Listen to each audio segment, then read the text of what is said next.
I never thought much about Franklin D. Roosevelt beyond high school history lessons, until the night he spoke to me. It started with a dream, vivid and suffocating. I was in the Oval Office, but it wasn't the modern one I'd seen on TV. The furniture was antique, a large wooden radio crackling in the corner. Seated at the resolute desk was a man in a dark suit, his cigarette holder perched between his lips. His gaze locked onto mine. The war was won at a cost, he said in a voice deep with authority, but the deal was never settled. Now, you must finish it. I woke up drenched in sweat, heart pounding. Just a nightmare, I told myself. But when I checked my phone, an unknown number had left me a voicemail. I played it. Static at first, then a warbled voice. Time is running out. Complete the task. Do not fail me. I nearly dropped my phone. The voice, distorted as it was, sounded exactly like Roosevelt. The following day, I tried to brush it off as a trick of the mind.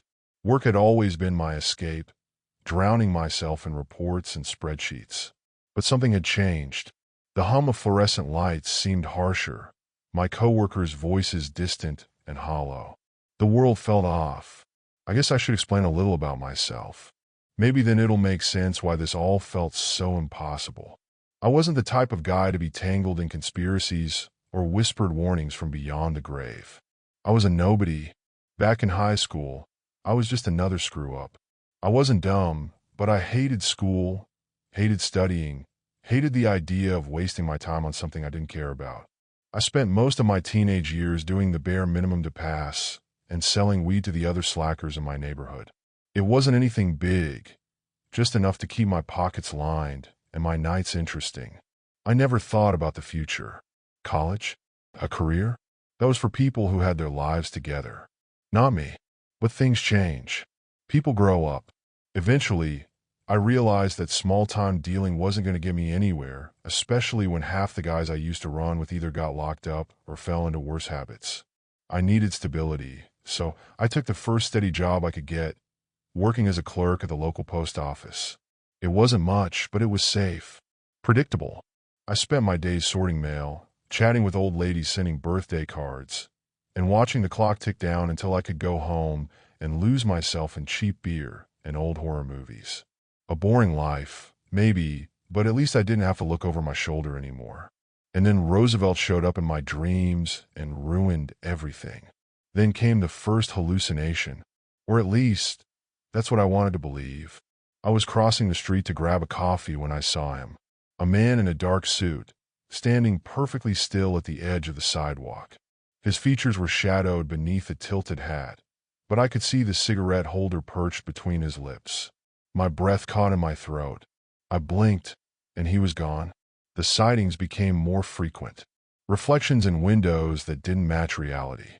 A fleeting glimpse of an old-fashioned wheelchair rolling past an empty hallway. My dreams grew more detailed. The Oval Office returned each night, but the radio was louder now, whispering numbers, locations, and cryptic instructions. I was being prepared. Then the documents arrived. A yellowed envelope sat on my doorstep when I returned home late one night. No postage, no return address. My hands trembled as I picked it up, a deep sense of dread settling in my stomach. Inside, typewritten pages stamped top secret, filled with cryptic instructions. Something about a hidden operation left unfinished at the end of World War II. And at the bottom, a signature, Franklin D. Roosevelt. Panic set in. Who had sent this? Was this some elaborate joke? I didn't know anyone involved in historical research or government work. My life was mundane, just another faceless worker in the corporate grind.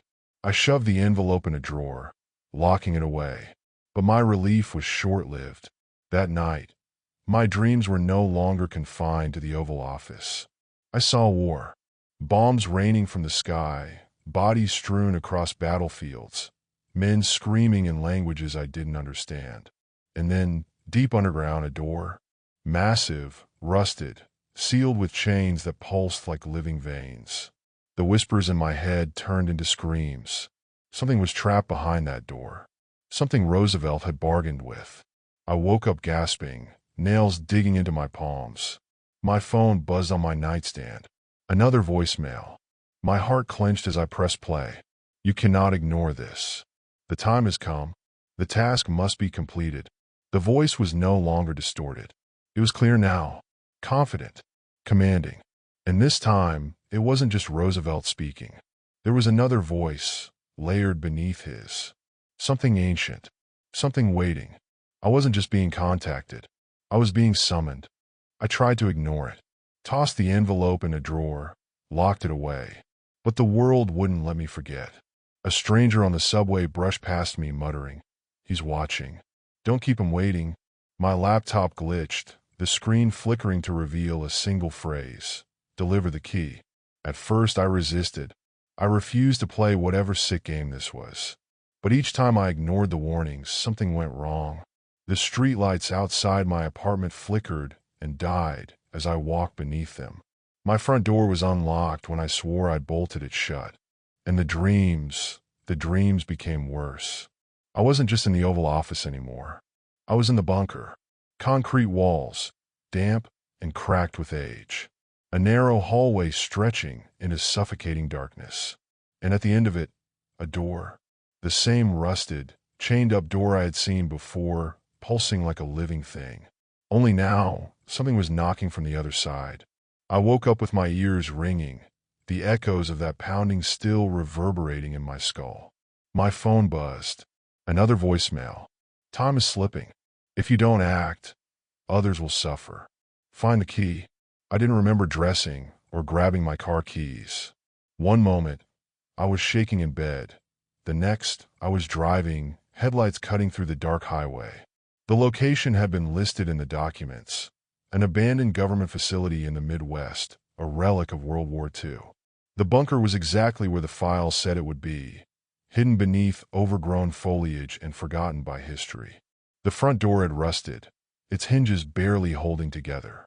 Inside, the air was thick with dust and decay, the smell of old paper and mildew filling my lungs. I followed the instructions. A left down the first corridor, a right past the old security checkpoint. The stairs leading underground groaned under my weight. And then I saw it, a heavy steel door, a keypad to the side, its numbers barely visible beneath a layer of grime. But I already knew the code. April 12th, 1945, the day Roosevelt died. The door groaned as it opened. Inside, the room was empty, except for a single object on a pedestal. A black key, carved from something that wasn't quite metal, wasn't quite stone. The moment my fingers touched it, my vision fractured. I saw fire. I saw men in uniform screaming, their bodies pulled into something that shouldn't exist. I saw Roosevelt himself, standing at this very pedestal, whispering in a language I didn't understand. And I saw what was behind the door.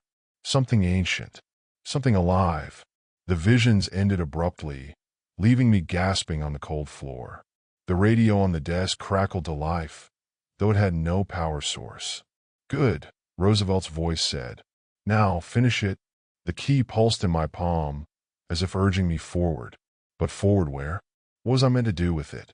And why did I have the sickening feeling that unlocking the next door, wherever it was, would be the greatest mistake of my life? I had the key, but I had no idea what I was about to unlock. As soon as my fingers closed around the key, my mind split apart. Fractured memories, truths, poured into me. I was not human. I had never been human.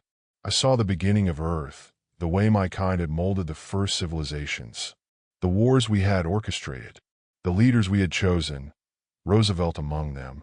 He had not been a president. He had been a puppet, a voice for the unseen ones who had always controlled the world. And now, my mission was clear. The door was not meant to keep something in. It was meant to keep me out. Roosevelt's voice slithered into my mind, no longer human. "It's time to return home. Open the door." I looked down at my hands, elongated, no longer flesh. The world was a stage, and I was its forgotten master. With trembling fingers, I turned the key. The air around me dissolved, and I found myself in a vast, endless hall, surrounded by towering figures cloaked in shifting darkness. A voice echoed through me. "Your evaluation begins." Had I done enough? Or was I now the puppet? The strings tightened. If you're listening to this, ignore the messages. Block the calls. If you don't, you may be next.